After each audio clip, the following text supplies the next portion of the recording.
This is Gene Krebs. Hi there. Oh. Whoosh. And we're high on Ohio. It's my great pleasure to be joined today with Johnathan Holifield, a gentleman who I have known for several years now, over many incarnations. He's vice president out at NorTech here. And we want to get into that a little bit, but I first encountered your name having nothing to do with economic development and innovation. So how did you fetch up here in northeastern Ohio, and where did you come from, and how did you fetch up here, and what's been your whole career? It's a fascinating story. I know a little bit of it. It is a pretty interesting story, if I say so, and I want to first off share a disclaimer. I'm from the state of Michigan. I've been in the Buckeye State since about '88. Undergrad at West Virginia University, where I was a football player, captain of the team, and had a pretty solid career. And that's how I got to Ohio. I was drafted by the Cincinnati Bengals, played a couple of years there, went on to graduate in law school. Blew out your knee, if I remember. I remember the play. That's exactly right. I had some injuries, but that's right. That's a tough game, but it was a great time to be a Bengal. It was during the Super Bowl times of Boomer Esiason, Anthony Munoz, and it was just a great time, and I'm so happy and pleased, even a bit proud to have had that career. Went on to graduate in law school at University of Cincinnati and spent the early part of my career in Cincinnati.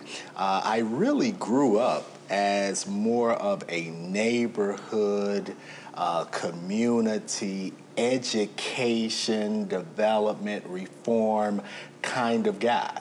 Okay. Been active in politics and issue campaigns more so than partisan politics. Small p politics. Small p politics, that's a great way to look at it. And then I had an experience that doesn't happen often. Our development system in terms of community economic development and big-time regional and innovation-based economic development are two worlds that almost never communicate. And Gene, resources and leaders of those two systems, if you will, never cross over. Okay. I had an opportunity in Cincinnati to do just that. You were with the chamber at that point in time. Exactly. John Williams was president at that time, and I'd worked with John on a few community issues, and we had been on opposite sides of community issues. But during all of those engagements, they were always thoughtful and serious, and we developed a good rapport. And when he inquired about my interest in leading the chamber's thrust into what we then called the new economy, I leapt at that opportunity, and that really opened up an entirely new world of opportunity for me as a professional, but also the possibilities for Ohio as a state. And so the lens that I look at technology, innovation-based economic development is informed by an inclusive experience, having grown up on the community economic development side. The chasm, the wall that separates the two has to be torn down. We're all after the best possible Ohio, and that's what some of what my work focuses on. Okay, so now you're up here at NorTech. Yeah. What are you doing here at NorTech? Yes, NorTech is... Because remember, this is going statewide, and so Bobby and Betty Buckeye are watching this going, we've never heard of NorTech. Right. And maybe we'll have a chance to touch on not so much NorTech, but never heard of our assets and our strategies around Ohio's future as well. Okay. But NorTech is probably the oldest of what you would call the Ohio tech councils or innovation organizations. It was established as a committee of then the Greater Cleveland, not the Growth Association, one of the economic development organizations in Cleveland, not the Round Table, forgive me, Gene, and the name just escapes me, Cleveland Tomorrow. Okay. It was established as a committee of Cleveland Tomorrow back in 1988. Okay. So Cleveland was looking forward way back in 1988. And it evolved from a committee of Cleveland Tomorrow to an initiative in 1998 into a full-blown 501c3 in 2004. And it is a technology and innovation-based economic development organization, pure and simple. Its focus areas are on innovation clusters. Clusters is a fancy word for collaborative economics, identifying all the assets in a particular industry that has growth opportunity. In Northeast Ohio, those range from biomedical, of course, to flexible electronics, to advanced energy, to even water. And how do we collectively work together and compete within the cluster to innovate it, to accelerate the development of new products and new services that ultimately result in new and prosperous enterprise and new jobs? Well, so one of the things that the general public may not be aware of is that a whole lot of industries cluster, and there's some very profoundly logical reasons why. And the question always is you could be, for example, like Akron, which used to make rubber, and now makes some advanced polymers, which is just a first cousin to rubber. That's right. Dayton, and I tell this to Dayton all the time, that what they do is take a bus to Akron and look, because Dayton used to run cash registers. And they had a chance in the mid-1960s to grab the brass ring and go into inventory control and management. But Dayton decided not to embrace, the NCR decided not to embrace the electronic cash register. They chose to stay with their big, fancy, brass, heavy, mechanical ones. And so that whole data management industry about inventory control and things of that bypassed Dayton. So it's that type of... That's exactly why NorTech was founded, why we have evolved to focus on clusters. We also have a significant, what I call, stewardship thrust to ensure that Northeast Ohio does not miss opportunities in the 21st century, such as what you described in Dayton, and we certainly missed ours up here in Northeast Ohio as well for the future. It's almost like economic development scouting. What's on the landscape? What are the national trends? What are unique assets that we have that may connect up to international opportunity? If no one is paying attention to that as a day job, if you will, it likely will not happen. Before we began filming, you mentioned to me that you're looking at this from a very much a unified... Yes. And can you elaborate a little bit about that for the audience out here, about how you see this being such a unified approach and everything, integrated approach? Gene, I think that's the only way to go. Let me frame it as to define what inclusive competitiveness means. Inclusive competitiveness is really policies, strategies, practices, and metrics that are designed to improve the performance of underrepresented Ohioans in our innovation economy, particularly our innovation ecosystems, clusters, emerging industry sectors, and all manner of things that impact our economic competitiveness. The only way that we'll address our significant opportunities or capitalize on our significant opportunities broadly is through a multi or interdisciplinary approach. If there is a such thing as economic prosperity physics, we just don't have enough big-time contributors in our innovation space to really turn the state. The nation needs more help. We need more talent. The social and human services sector that touches so many Ohioans, many minorities and underserved populations as well. They have not been active in economic competitiveness strategy and implementation, but yet they touch so many people. Can you walk us through a concrete example so that people can see how this actually plays out?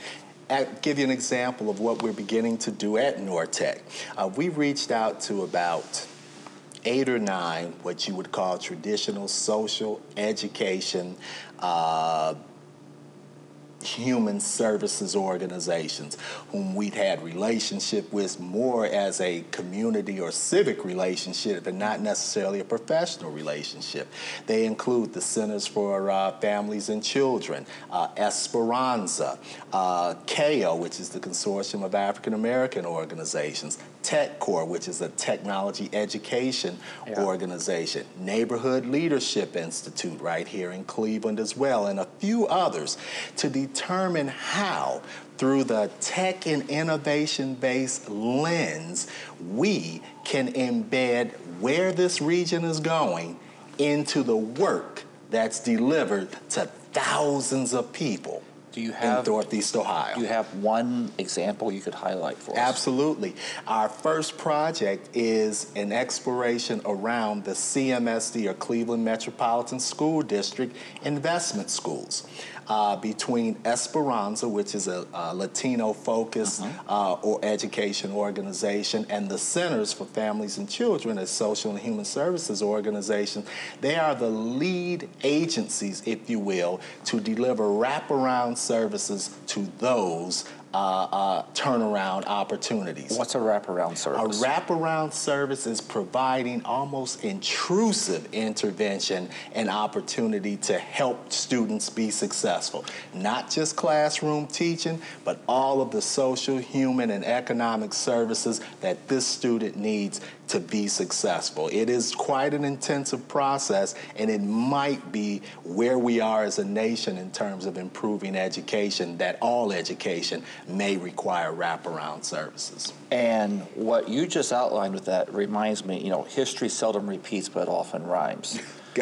And in my conversations with people who are what I would call the urban intelligentsia, the thought leaders inside a lot of the urban community, and they're mostly my age now, they point to the Model Cities program. Oh, which boy. Out of the died, Great Society? My God. Died due to just massive graft and corruption in a whole lot of the building projects and everything.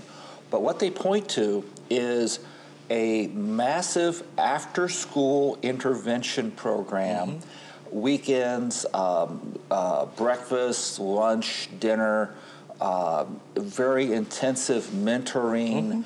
And what you're describing here, what you're doing, and they'll tell you that that was the great success of the whole. It was not the intent. It wasn't a main focus of it. It was a very small amount of the money, very small amount of the focus. Yet that was the program that had the lasting impact.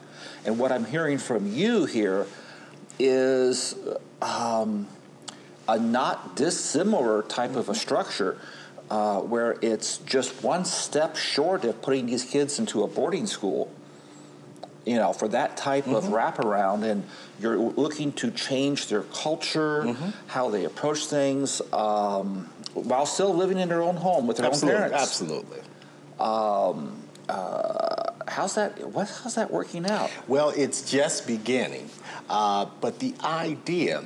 And let me frame it up at least as one person's observation with the evolution of economic demands on Americans. There was a time when one income was largely sufficient to enjoy a reasonable middle-class lifestyle. But now we require two and sometimes more incomes to enjoy that same status. At some level, there's a cost to everyone working in the household, so to speak. And in ways that families are under pressure now that they weren't before, if the nation is to maintain its economic competitiveness, then at some point we're going to have to choose whether we as a nation pick up that slack. You can't have everything without paying for anything. So with the changing demands on families and two incomes and the social ills that we've experienced, we really are on a collision course to undermine our global economic leadership. And so I don't want to frame this as a do-good wraparound service. There's a highly Machiavellian logic behind what the business community is working on and proposing. Yes, that's exactly right. And that's where we are as a nation now. Others, the flat world and other competitors have risen. We have real challenges, and we're trying to figure out the way for America, the way for Cleveland, the way for Ohio forward. And we think this is part of, certainly no silver bullet, if anything, a whole bunch of silver buckshot solutions. Yeah. Well, let me ask you this question. You have been, and by the way, you're making great progress, and I don't think we have the data yet to show this, because the data, as you know, is always 18 months behind the reality. But a couple of nights ago, I was walking back from a meeting over near the casino, not in the casino, which I think gambling. Come on now, Gene. No, gambling's evil. I'm a good Methodist. Okay. And so I was walking back from that area, and what I noticed, and we're filming here today at the Union Club, which is a beautiful facility. It's very interesting. But what I noticed was the vibrancy in downtown Cleveland. I saw a whole lot of young people punching in their little key cards so they could get up to their apartments above, you know, and on the upper stories there. And I was going, Cleveland is now more vibrant in the downtown at night than what Columbus is. And I can't wait till I go back to Central Ohio at some point in time and do one of those talking head shows. And I tell Central Ohioans, Cleveland is talking data, talking personal observation. So in other words, this is playing out, but what keeps you up at night? You're making good progress here, but there's got to be some things you kind of go, and then you start doing the rotisserie in the bed thing. You keep turning around, turning around. So what keeps you up at night? The thing that keeps me up at night is I fear that we will not adopt the right conjunction to inform our work. Explain. I'm an and guy. Not an or guy. Not an or guy. I kind of jump to the intuitive. That's exactly right.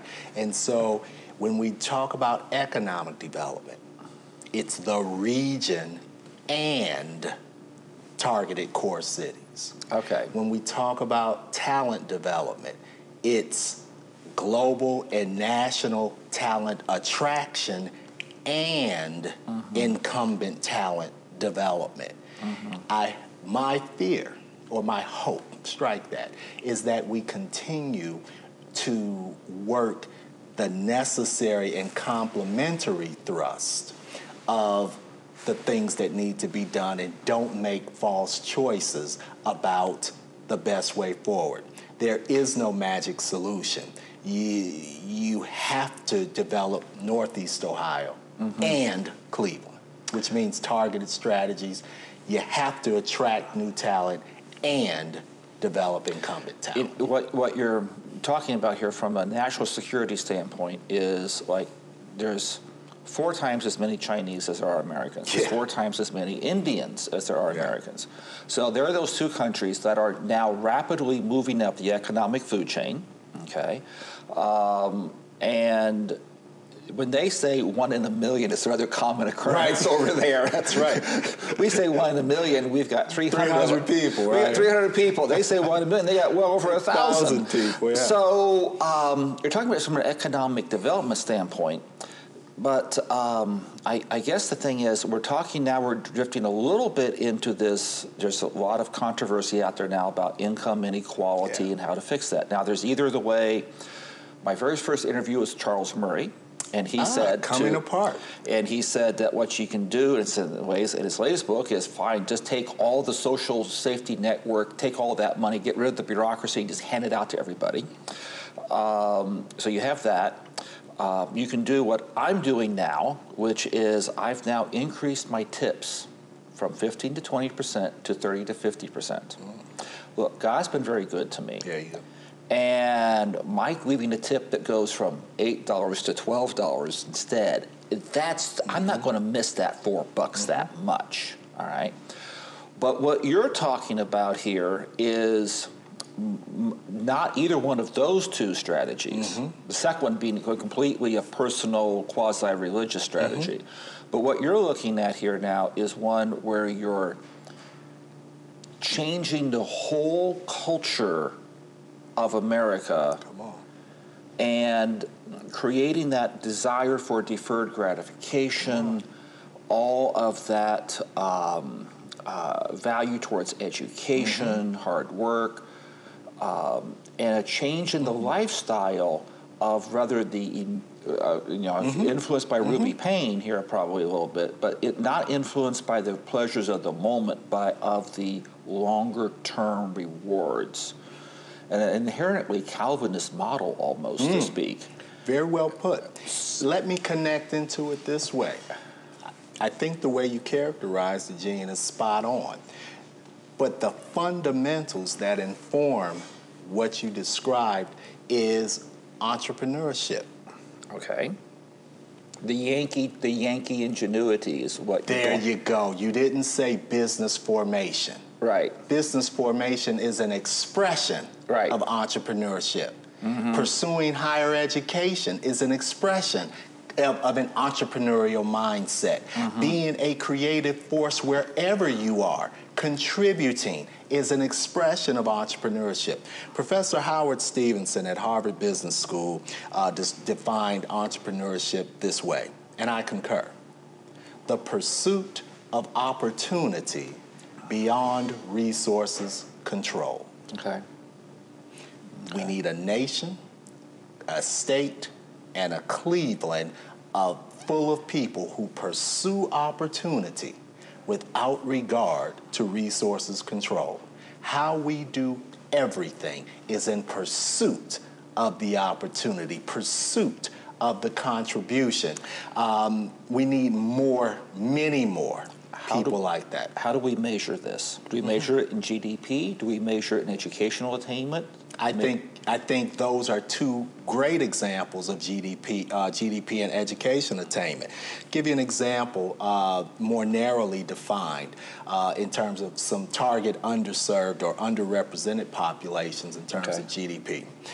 Latest statistics that you described they're always behind, but they do these SBA and Census does this for 5-year periods.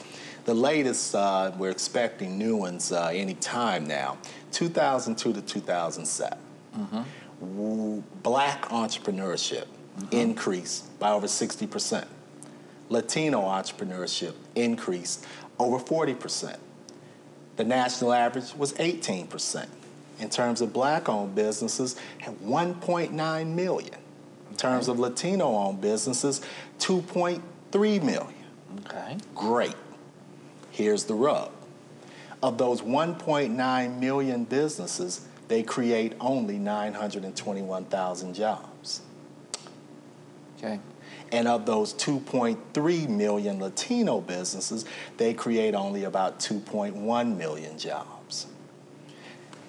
A measure of and in terms of gross domestic product contribution, those black-owned businesses total annual revenue about $140 billion, which is a great aggregate number until you put it in context of GDP, which was over 13 or 14 trillion dollars at that time. And you're looking at a community that out of slavery, no doubt black-owned businesses were, contribution to GDP was less than 1%. When Martin King stood at the mall and delivered I Have a Dream 51 years ago almost, no doubt black-owned business contribution to the GDP was less than 1%. And in 2014, black-owned business contribution to GDP is still far less than 1%. So we're looking at, it's not about strict proportional, that with 13% of the population, we should be 13% of GDP. That's not even the point. Right. It's the untapped opportunity. Imagine if it was 2%.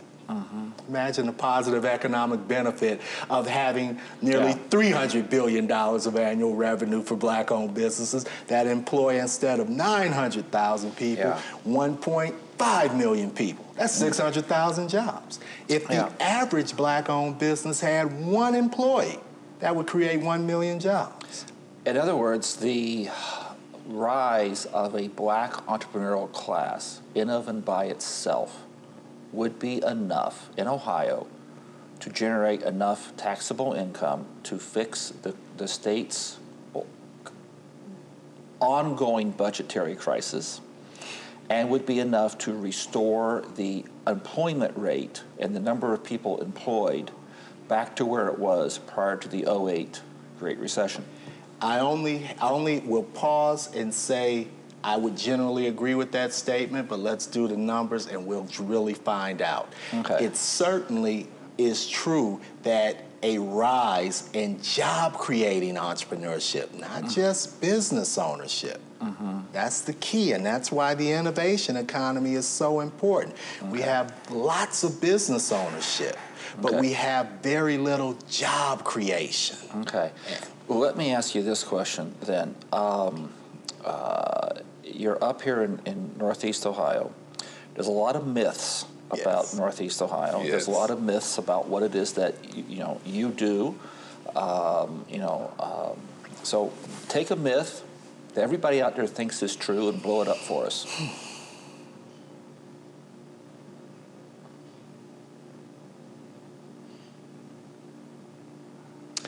I would describe the myth that the existing infrastructure, the existing assets, which are extraordinary, from our corporate to our academic to our research infrastructure in Ohio, if that alone can transform our state, we haven't broadened the map yet in Ohio. Explain. We have set boundaries, so it's kind of hard to annex into Indiana now. No. What I'm saying is a different point around where I really spend my time and where we got to know one another in the innovation economy. We haven't expanded the map in terms of women, African Americans, Latinos. Okay, the human rural map, not the geographic map. The human map. That's exactly right. And again, I go back to this made-up term called the physics of economic prosperity. Without more contributors, we cannot turn the state and maintain a positive trajectory. It's a classic case of all hands on deck. The incumbent assets are necessary, and as my mom would say, yet insufficient. We have to broaden the map. This notion of just us over here doing innovation and everyone else doing something else can't turn Ohio. All right, then let me ask you this question. This looks like an ordinary ink pen. Yes. Actually, it's not. It's actually my magic wand. All right. I'm going to wave it over you. John Holifield, you get to require the General Assembly to pass any legislation you want. One thing, I guarantee you the governor will sign it, and I also guarantee you a majority of the Supreme Court will uphold it. Now, I have limits to my power. I can't give you unanimous Supreme Court. All right. That's pretty good. But I give you a majority of it, so that's what you fine. get. All right. What would you have them do? The one thing your favorite child of all state public policy change is shifting. What would you have Ohio do different?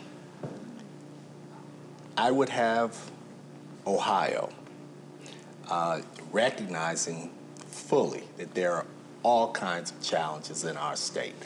But for my work, with my lens, I would ask the state assembly and the governor to create, out of existing resources focused on inclusion and competitiveness. That's another use of the "and" conjunction. It's not just about economic inclusion. We certainly want our economy to create broad-based opportunity, but it's equally about competitiveness of the prospects of the people of Ohio who are able to compete in an increasingly competitive world. So let's take the programs that we have. There is yet no money, and we're not talking about a lot of money, that's designed to connect the dots in an intermediary fashion, the STEM programs with entrepreneurship programs, with minority business, social and human services programs, with rural and underserved populations. We have great things happening throughout the state that are disconnected from our economic development strategy. Gene, how can we have a knowledge economy, economic development based or knowledge-based economic development strategy without an underlying and connected human development strategy? From where will the knowledge come? Okay. So my request of the legislature would be to appropriate an amount of investment into building the tissue, the connective tissue, the ligaments, if you will. As a former athlete, I can tell you, you can have a body full of strong bones, but that ACL blows out, you'll hobble. You know that on a personal basis. That's exactly right. Well, so what you're talking about, if I hear first of all, the state loves pilot programs. So one of the ways to easily handle this would be through a pilot project. Yes. And what you do, you pick out 5 counties, a couple of them large, a couple of them medium-sized, three of them small, and be able to then take this program that you're talking about. And from what I know about all this stuff, I could probably get this done with about $5 to $7 million. Yeah. Probably sound. You agree? But that's exactly what we're talking about. Yeah, and in a $62 billion budget, of which $32 billion of it is actually federal pass-through, 85% of it does not stay with the state. It simply goes out. Right. You're talking here a relatively modest proposal that you think could have. Now, one of the things I do want to get back to a little bit here is that you've mentioned big data. Yeah. Okay. The understanding of being able to quantify this. Where are we, do you think, in the whole data debate here in Ohio? I'm not sure it has taken hold in Ohio like it has in the big data producing kinds of regions, obviously, in the East and West Coast in particular. I think there's a reason for that. We're generally a second mover kind of state, and this is what I mean. If we use the market as a metaphor, we'll take Silicon Valley, that's an easy example. That's clearly a NASDAQ kind of region. We're more a Dow Jones kind of region. The value of what's produced on the NASDAQ, the best value is not having produced it, it's how it applies to the Dow Jones. It's like BASF used to have their advertising. We don't necessarily make things, we make everything better. And that's what we do. Okay. We do make things, without a doubt. Right. But boy, the economic value is the application of not only what we create, but what others create. Okay. And apply it broadly to our Dow Jones kind of economy. Now let's talk a little bit about STEM. Yes. One of the things that the Center for Community Solutions is starting to work on is we're starting to have conversations with the Ohio Academy of Science, who runs the state science fair. Yep.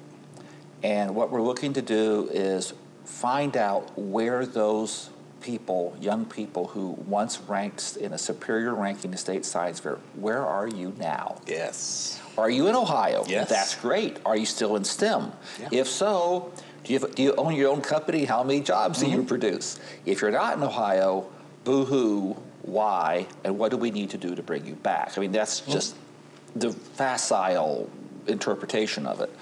But how do you see STEM intersecting with what you've been talking about here with the inclusive competitiveness? Yeah, I mean, social service organizations are, service companies are great, but if you really want to make pots and pots and pots of money, you make a widget that no one else has ever thought of before, and you manufacture trillions of them, and you sell them overseas to everybody else. So how are we coming with this thing? What's the interaction you see? Well, interestingly, we have a common partner. NorTech works with the Entrepreneurial Engagement Ohio and the Ohio Academy of Sciences to create the Believe in Ohio effort, which is essentially an Ohio youth STEM commercialization and entrepreneurship program that was appropriated $5 million over a 2-year for the biennium budget just in 2013. And the design is to inculcate a new expectation and economic narrative across high school students in Ohio focused on STEM, not just to get a job, which is a well-settled matter, but STEM as a leading job creator.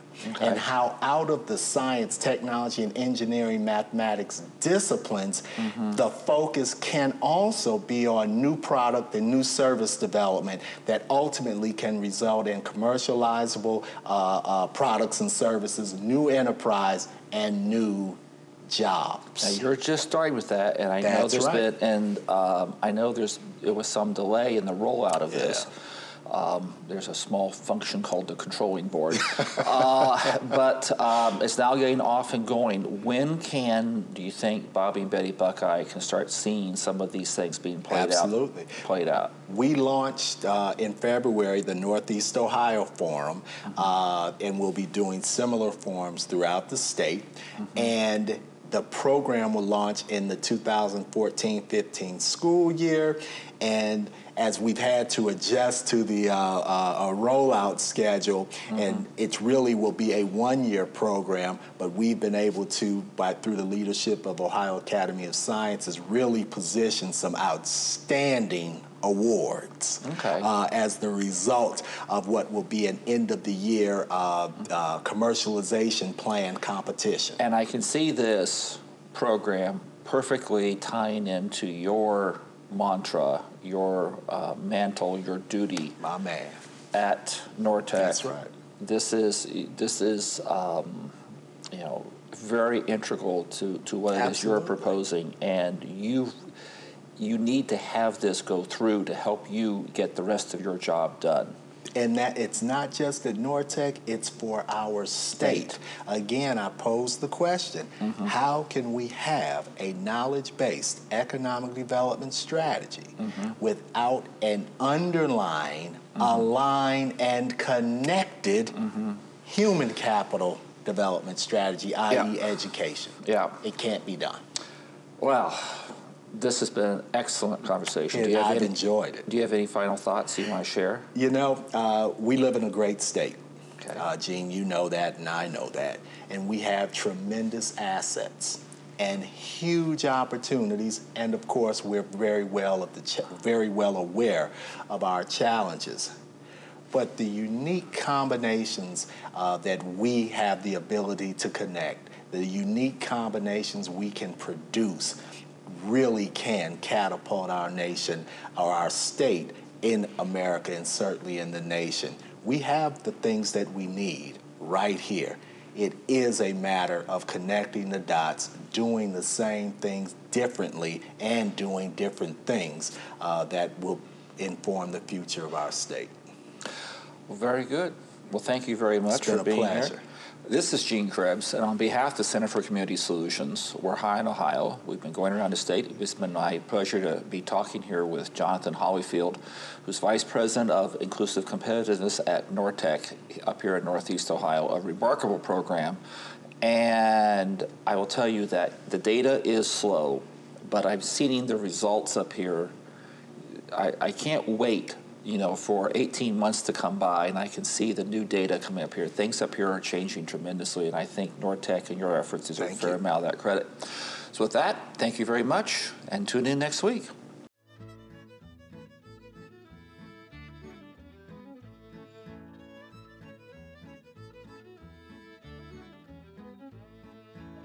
For more about the Center for Community Solutions or their publications, please visit www.communitysolutions.com.